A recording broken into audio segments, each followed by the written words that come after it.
எந்த சந்தேகமும் வேண்டாம். நம்ம உள்ளங்கையில் இருக்க புண்ணுக்கு கண்ணாடி வச்சா பார்க்கணும் இல்லை. அதனால கடந்த 5 ஆண்டு காலம் மாண்புமிகு முதல்வருடைய பணி மீண்டும் முதல்வர் நாற்காலியில் மாண்புமிகு முதல்வரை அமர வைக்கிறது. இதுதான் தமிழ்நாட்டில் திராவிட முன்னேற்ற கழகம் கூட்டணி கட்சிகளுடைய வெற்றி உறுதி செய்யப்பட்டதே அவருடைய பணிதான்.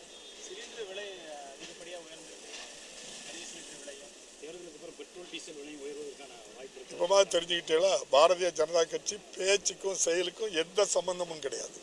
இந்த தேர்தல் முடியது வரை நம்முடைய சிலிண்டர் விலை, எல்பிஜி கேஸ் விலை கூட்ட மாட்டேன்னாங்க, வணிக சிலிண்டர் விலை கூட்ட மாட்டேன்னு சொன்னாங்க, பெட்ரோல் டீசல் விலை கூட்டப்பட மாட்டேன்னு சொன்னாங்க. அது அவ்வளவும் ஏமாத்து சதி. புரிஞ்சுக்கிட்டீங்களா? இப்போ அந்த காலகட்டத்திலிருந்து கேஸ் சிலிண்டர் விலைகள் 3000 ரூபாய்க்கு, இப்போ 3250 ரூபா நம்ம தமிழ்நாட்டில் வணிக சிலிண்டருடைய விலைனாலும் 4000 ரூபாய்க்கு குறைஞ்சி நீங்கள் எங்கேயும் வாங்க முடியாது. 4000 ரூபாய்க்கும் கொடுக்குறது யார் அப்படின்னு சொன்னால் பாரதிய ஜனதா கட்சி சார்பாட்டு அந்த இயக்கத்தை சேர்ந்த நண்பர்கள் வச்சிருக்கக்கூடிய கேஸ் சிலிண்டர் மட்டும்தான் அவங்களுக்கு சப்ளையும் இருக்கும், 4000 ரூபாய்க்கு விற்கவும் செய்வாங்க. அப்போ 2000 ரூபாய்க்கு விற்கும்போது 2000 ரூபாய் கூடுதலாட்டு வணிக சிலிண்டர் விற்று கொண்டே இருக்கின்றார்கள். இந்தியா முழுவதும் கொள்ளை அடித்து கொண்டே இருக்கின்றார்கள்.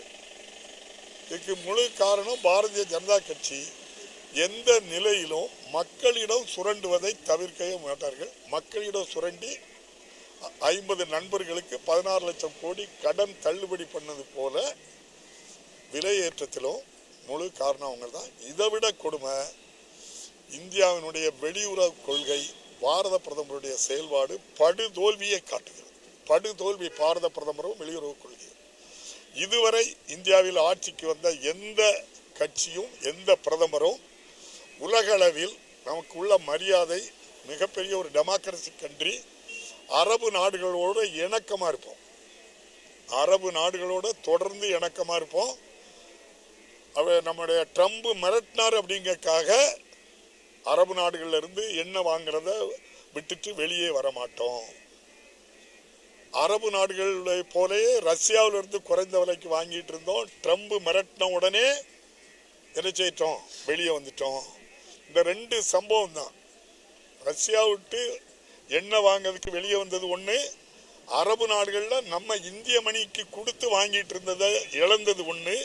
இந்த 2 இழப்புக்கும் காரணம் ட்ரம்ப். அதுக்கு காரணம் பாரத பிரதமர், அவருடைய நண்பர் அதானி.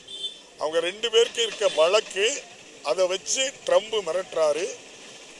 ரொம்ப எல்லா மக்களும் என்ன சொல்றாங்கன்னா, இவ்வளவு கேவலமாட்டு ட்ரம்ப் கிட்ட அடிமையாட்டு ஒரு பிரதமர் இந்தியாவில் இருக்கிறது மிக மிக கேவலம்.